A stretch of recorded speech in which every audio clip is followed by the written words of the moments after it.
সমগ্র বিশ্বে মুসলমানদের উপর যে অত্যাচার, জুলুম এবং নির্যাতন পরিচালিত হচ্ছে, এই অত্যাচার, নির্যাতন এবং জুলুমের জন্য আমরা যতটা না অন্যকে দায়ী করতে চাচ্ছি, তার চেয়ে বেশি দায়ী মূলত আমরা নিজেরা।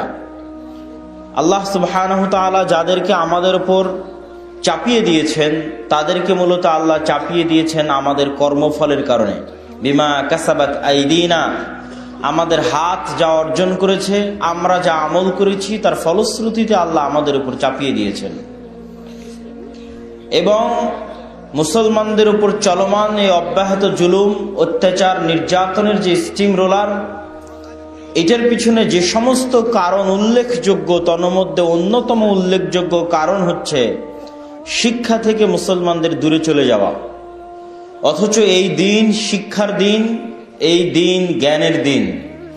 রাসূলুল্লাহ সাল্লাল্লাহু আলাইহি ওয়াসাল্লাম জাহেলি যুগে প্রেরিত হয়েছিলেন।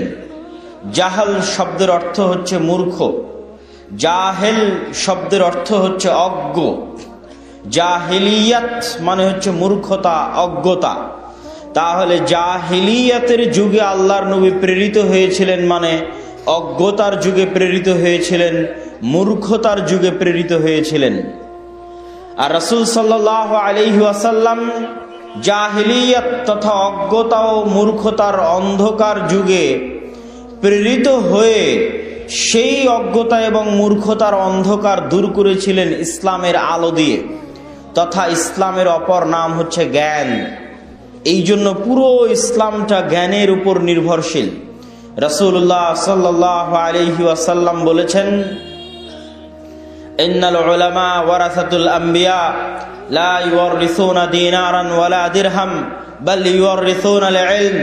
নিশ্চয় আলেমগণ নবীদের উত্তরসূরি, আর নবীরা তাদের উত্তরাধিকার সূত্রে ধন সম্পদ রেখে যায় না, দিনার এবং দিরহাম রেখে যায় না।